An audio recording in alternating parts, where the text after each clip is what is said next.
એક સિદ્ધાંત છે જેને વુ વે કહેવાય છે. વુ એટલે નથી, ના અથવા નકાર.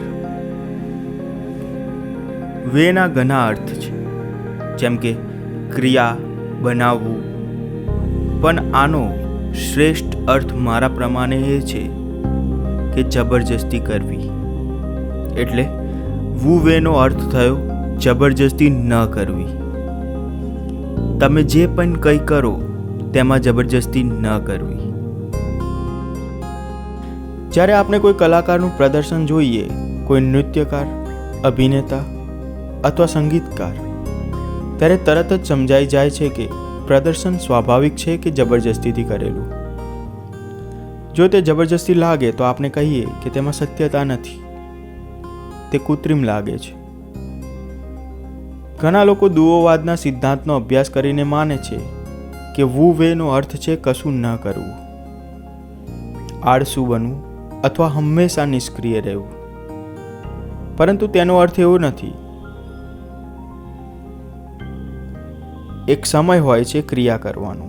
જેમ કે જુડો શીખતી વખતે તમે શક્તિ માત્ર ત્યારે જ વાપરો છો જ્યારે સામેનો માણસ સંતુલન ગુમાવી દે,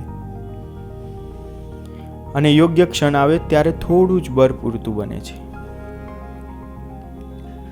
તેઓ ખોટા સમયે શક્તિ ક્યારે વાપરતા જ નથી. જેમ શેક્સપિયરે કહ્યું, માનવ જીવનમાં એક એવી લહેર આવે છે જેને યોગ્ય સમયે પકડવામાં આવે તો તે તમને અનન્ય સફળતા તરફ લઈ જાય છે. અને તેથી જ વુ વે એ જીવનની લહેરને ઓળખવાની કળા છે. વસ્તુઓના પ્રવાહ સાથે ચાલવું. વુ વે એટલે હોડી ચલાવવી નહીં, પરંતુ પવન સાથે નૌકા વિહાર કરવાની કળા. તો એક પ્રસિદ્ધ વાક્ય છે લાઓ ત્ઝુના ગ્રંથમાં કે ઉચ્ચ ગુણ પોતે ગુણવાન બનવાની ઈચ્છા રાખતો જ નથી, અને તેથી જ તે સાચો ગુણ છે. નીચો ગુણ સતત ગુણવાન બનવા પ્રયત્ન કરે છે, અને તેથી તે ગુણ નથી. એ જ રીતે કહી શકાય, સાચું વુવે એ ઈરાદાપૂર્વક વુવે બનવાનો પ્રયાસ નથી, એટલે વુવે છે. જો તમે વુવે બનવાનો પ્રયત્ન કરો તો તે વુવે રહેતું જ નથી. અર્થાત વુવે બનાવટી નિષ્ક્રિયતા કે બનાવટી સ્વાભાવિકતા નથી. કેટલાક લોકો છે જે વિચારે છે કે તેઓ મુક્ત છે, કે તેઓ કહે છે કે હું ડુઓ છું. વેદાંતાની ભાષામાં કહીએ તો હું બ્રહ્મ છું, આત્મા. બિયોન્ડ ઓલ ડિસ્ક્રિપ્શન, ક્લાસિફિકેશન ઓર થોટ. અને તેઓ કહે છે હું જે કરું તે સ્વતંત્રતા છે. પણ તેઓ શું કરે છે કે સમાજના નિયમો વાંચે છે અને તે નિયમો વિરુદ્ધ કામ કરે છે. પરંતુ એ પણ નિયમો દ્વારા જ ચાલવું થયું ને, ફક્ત ઉલટું. તે સ્વાભાવિકતા નથી. તમારે ખરેખર એ રિયલાઇઝ કરવાની જરૂર છે કે તમે જાણતા નથી કે તમારે શું કરવું છે. સાચી સ્વાભાવિકતા ત્યારે આવે છે જ્યારે તમે શાંત થાઓ, અને એ શાંતિ જ તમને સમજાવે કે તમારે ખરેખર શું કરવું છે. એ જવાબ તમને અંતરથી આવે છે. જો આપણે અત્યારે સ્વર્ગમાં છીએ, કારણ કે પૃથ્વી એક અવકાશયાન છે, અને સ્વર્ગ એટલે અવકાશ, શૂન્ય. ચીની ભાષામાં જેને ગુણ અને જાપાનીઝમાં ગુ કહે છે, શૂન્યતા. આ જ બ્રહ્માંડનો આધાર છે.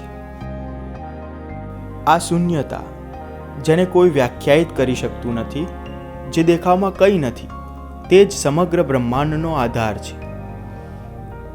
પણ તેને જોવા માટે તમારે ફરી બાળક જેવું બનવું પડે. ચાલો બાળપણ યાદ કરો. તમને શું આશ્ચર્ય લાગતું હતું? પૃથ્વીની બહાર શું છે? તારાઓની દૂર શું છે? અને ક્યાં સુધી આ ફેલાયેલું છે? અને મમ્મી કહે છે કે બેટા આ અનંત સુધી ફેલાયેલું છે. બાળક માટે આ અનંત એક આનંદ અને આશ્ચર્ય જેવું લાગે છે. પછી બાળક સમય વિશે પૂછે છે કે આટલા સમય પહેલા એટલે કેટલા સમય પહેલા? બાઇબલ કહે છે કે શરૂઆતમાં ભગવાને સ્વર્ગ અને પૃથ્વી બનાવી, પણ ભગવાન એના પહેલા શું કરતા હતા? તો એક માણસ કે નરકની સજા વિશે વિચારતા હતા, જે આવા પ્રશ્નો પૂછે છે એમના માટે.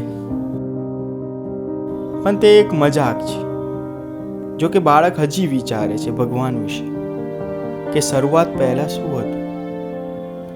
એ જ રીતે જે રીતે આપણે મૃત્યુ વિશે વિચારીએ છીએ, એક ઊંઘમાં જવું અને કદી ન ઉઠવું, નેવર. આવું કેમ છે?